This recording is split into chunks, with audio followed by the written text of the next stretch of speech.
Hello, everyone, and welcome back to another review. This time it's going to be It Chapter 2.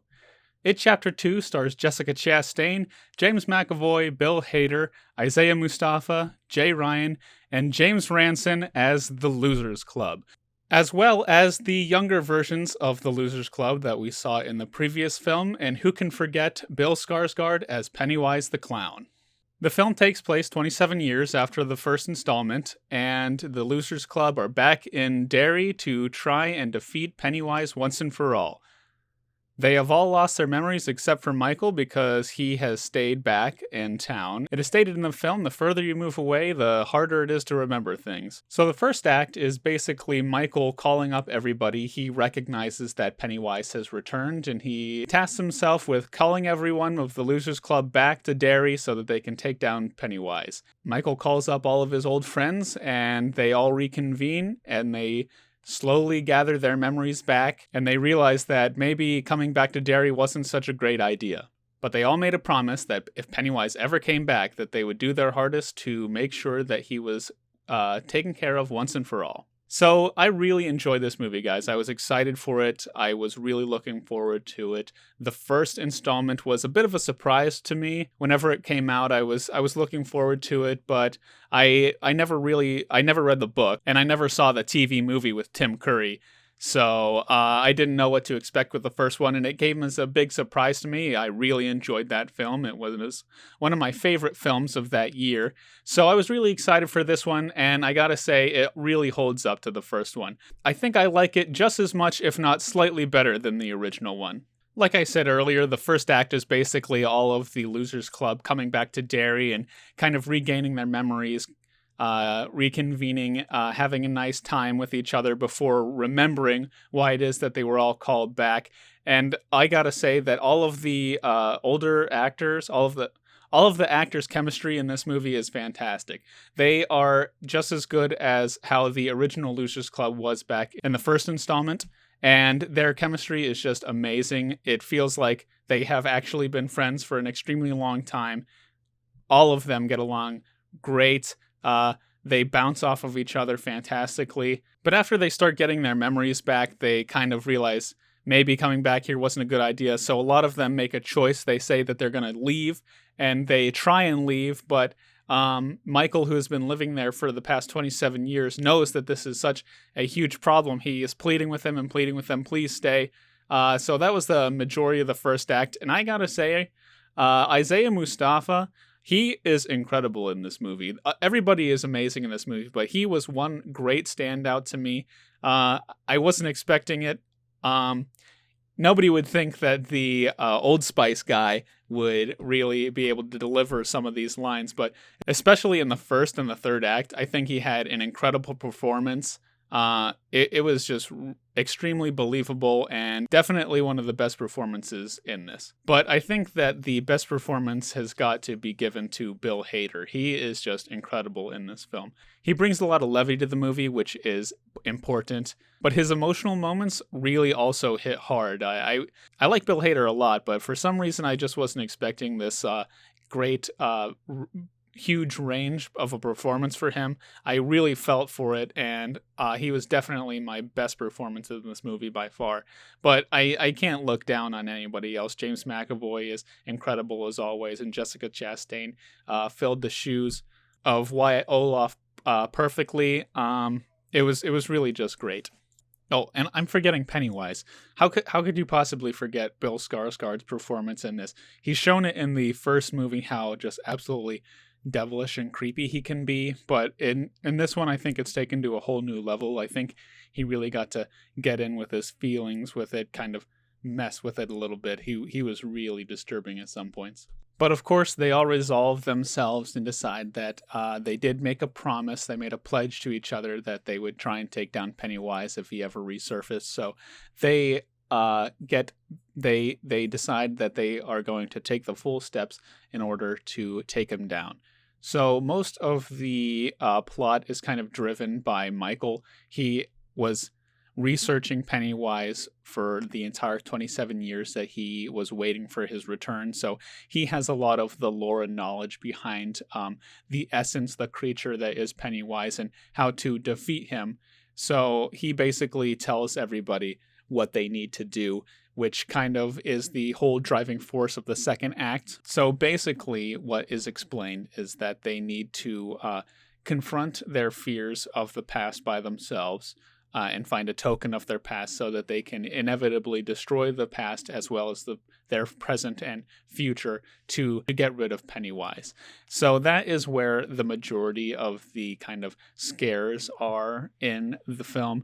It's basically we follow all of the Losers Club individually, kind of traveling through Derry and having flashbacks of their younger selves and their encounters with Pennywise before they defeated him the first time, so that they can rediscover what their totems or their tokens are, and they are able to finally confront him after their trials, their second trial.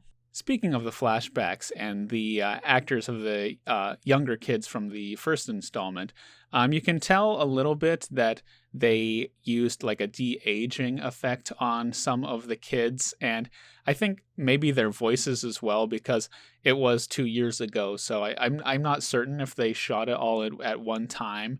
I don't believe that they did. So I think that if they used a kind of de-aging, it's a little noticeable, but it wasn't distracting in any means. The only distracting thing I would think of would be kind of the pitch or like the cadence of their voices whenever they were speaking, whenever they were younger. But other than that, it wasn't distracting at all. And again, we got to see their brilliant performances again, which was really exciting. That was a little bit of a worry of mine coming into this movie, that we weren't going to get the amazing performances of the younger actors again, but fortunately we got to see the incredible performances of not only the younger actors again, but also the grown-up versions of them. I can't stress enough how amazing everybody is in this movie. The coloring they used in the film was, I really enjoyed that. During the present time, it was kind of like a grainy, I don't want to say muted, a little bit washed out colors, and whenever it would return to the past, it was a little bit warmer colors, which is kind of interesting because in the past is whenever most of their trials and, troubles with Pennywise kind of takes place. I suppose that it's kind of like a nostalgia thing, looking back on fond times, even though they went through these horrible things with each other. So I thought that was an interesting choice, but I did really like it. So that's a good tip off to whenever it's going to be a flashback as well.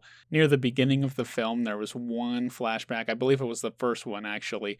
It took me a little bit off guard. I wasn't sure what time frame we were in until about maybe 2 or 3 minutes into the flashback. I recognized, this was back in time during the events of the first film. So other than that, it wasn't that jarring at all. It was kind of obvious or nice and telling whenever it was back in the past. So I really enjoyed the coloring of this.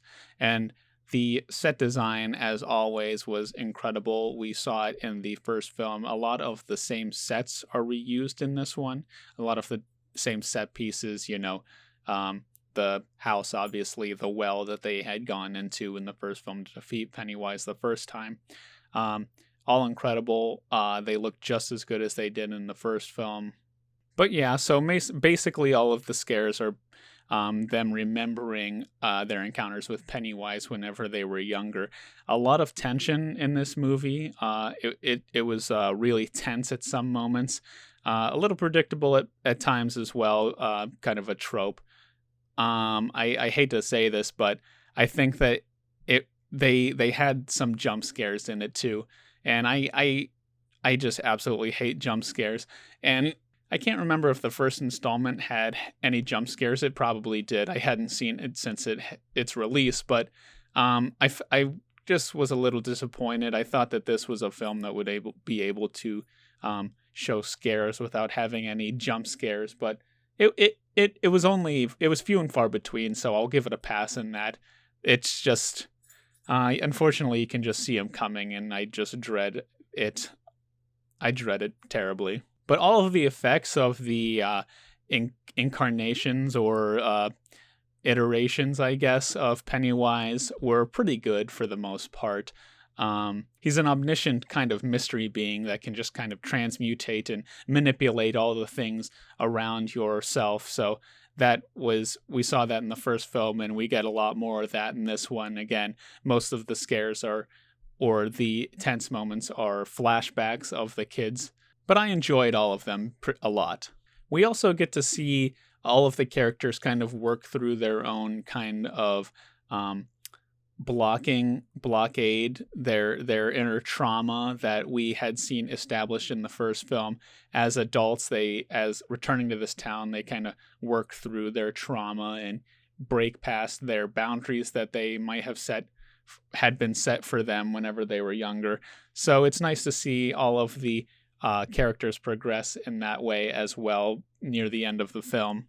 But after all of the members of the Losers Club have their own flashbacks and trial with Pennywise and remembering it and gathering up their token, we meet back and they are on their way to confront Pennywise. They go down and they try and defeat him. I like I said, I didn't see the original TV version. I hear that the effects aren't very good and it doesn't hold up well during their final encounter confrontation. But I think that this one was pretty good. It obviously benefits of the time with new kind of CG technology. They can do a lot of things, a lot of different things, make it look believable as well. But it did look kind of cheesy at points. I don't want to fault it because I think it was pretty faithful to the source material, so I don't want to blame it for any shortcomings of that. But the final encounter monster did look a little silly, but other than that, I think that it had a lot of stakes involved. I couldn't look away from the screen. I was really engaged. And the film runtime, it's around a 2-hour long movie. I don't believe I felt that much at all. There might be some times where the film lags a little bit whenever they're just kind of walking around town trying to find what their token is in the second act. But I think that overall the film it's paced quite well. I think that it doesn't overbear you with its kind of his manipulating or anything. I think that it was spaced out fairly nicely. So again, I didn't really even feel the runtime of the movie. Whenever they were getting to the beginning of the third act, I was like, wow, this it feels like I just sat down, really. So I think that that's a good benefit for the film as well. Overall, I'm extremely happy with this movie. I think it's a great sequel, and I think it's a great final installment, a nice bookend, if you will, to the series as a whole. And I think I'm going to go be seeing it a couple more times, or at least one more time in theaters, because I really did enjoy it. I would like to go see it at least one more time. All of the performances are incredible. Like I said, Bill Hader and Isaiah Mustafa, they rise to the top. They exceed everyone within the films. My expectations, certainly. So I would like to see those performances again. But yeah, I really enjoyed it, so I'm going to have to rate this one. I think I'm going to rate it a 4.5 out of 5. It was a really great movie. I highly recommend it. If you like the first one, then you're definitely going to like this one. But yeah, overall, I really enjoyed this one, guys. I'm really happy with how it turned out. I will be seeing you back here for movie reviews very soon. Thanks for stopping by.